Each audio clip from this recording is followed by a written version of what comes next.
हमारे एक रिश्तेदार अपने बेटे के लिए एक सुयोग्य कन्या की तलाश में हैं। पिछले 5 सालों से हैं, लेकिन अभी तक उन्हें वह सुयोग्य कन्या नहीं मिली है और शायद कभी मिलेगी भी नहीं, क्योंकि उनकी उम्मीदें ही बहुत ज्यादा है। उन्हें बिल्कुल मिल्की वाइट, बहुत ही खूबसूरत, अच्छी खासी पढ़ी लिखी, नौकरी करने वाली, ढेर सारा दहेज लेकर आने वाली, गृह कार्य में दक्ष, बड़ों का सम्मान करने वाली, दुबली पतली लंबी, घर बाहर दोनों अकेले संभाल सकने वाली, हर तरह से योग्य लड़की चाहिए, जो कि कभी भी संभव हो ही नहीं सकता। ये सारी योग्यताएं किसी एक लड़की के अंदर हो, क्योंकि ये सारी योग्यताएं किसी एक लड़की ही के अंदर हो भी नहीं सकती। तो उनकी यह ख्वाहिश इस जन्म में तो पूरी होने से रही। उनकी ख्वाहिशों का नतीजा उनका प्यारा बेटा भुगत रहा है। 35 साल उम्र हो चुकी है, अभी तक शादी नहीं हुई, क्योंकि उसकी मम्मी को उनके मन मुताबिक बहू नहीं मिल पा रही। कल मुझसे बोल रही थी कि इस तरह की कोई लड़की जानकारी में हो तो बताओ। तो मैंने भी बोल दिया, जी इस तरह की लड़की मिल तो जाएगी, लेकिन आपको पैसा खर्च करना पड़ेगा। उन्होंने बोला, क्यों? मुझे क्यों पैसा खर्च करना पड़ेगा? दहेज तो लड़की वाले देंगे।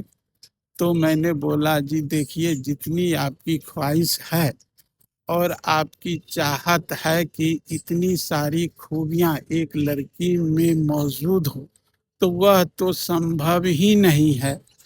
हाँ, लेकिन आपकी डिमांड पूरी हो सकती है अगर आप कोई रोबोट बुक करवा ले, जो कि कंपनी वाले हर तरह से परफेक्ट बना कर देंगे।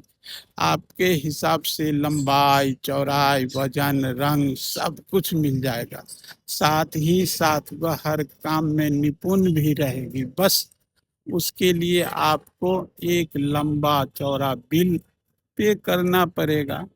और हाँ, हर काम में निपुण और योग्य होने के बावजूद भी वह आपके कुल को आगे बढ़ाने का काम नहीं कर पाएगी, क्योंकि वह कोई इंसान तो नहीं है, रॉबोट है। इस पर मेरी महिला रिश्तेदार मुझे भला बुरा बोलने लगी और बोली, भला मैं एक रॉबोट से अपने बेटे की शादी क्यों करूंगी? तो मैंने भी बोल दिया, क्योंकि आपकी जितनी उम्मीदें हैं ना, वह किसी लड़की में तो हो नहीं सकती, आना मिलेगी, सिर्फ रोबोट में ही मिल सकती है, क्योंकि उस उसे अपने मन मुताबिक बनवाया जा सकता है। और ईश्वर ने जिसे अपने हिसाब से बनाया है, उसमें कुछ न कुछ कमियां तो रहेगी, क्योंकि सर्वगुण संपन्न तो कोई नहीं होता। ना ही आप हैं और ना ही आपका बेटा है। तो आप किसी लड़की से ऐसी उम्मीद कैसे कर सकती हैं? उन्हें मेरी बात बुरी लगी, लेकिन मुझे अपने कहे बात पर कोई पछतावा नहीं था, क्योंकि मैंने जो कुछ भी कहा था सच कहा था। और माँ की ऐसी ख्वाहिश का परिणाम उनका बेटा भुगत रहा है। 35 साल का हो जाने के बाद भी आज तक अविवाहित है। मानो या ना मानो, यह कई घरों की करवा सत्य है। जीत आप लोग दहेज के चक्कर में न पड़े और न ही लंबी चौड़ी ख्वाहिश रखें। आजकल बहू जो मिल रहा है वही अपनाइए, उसी में खुश रहिए, मस्त रहिए। जी धन्यवाद।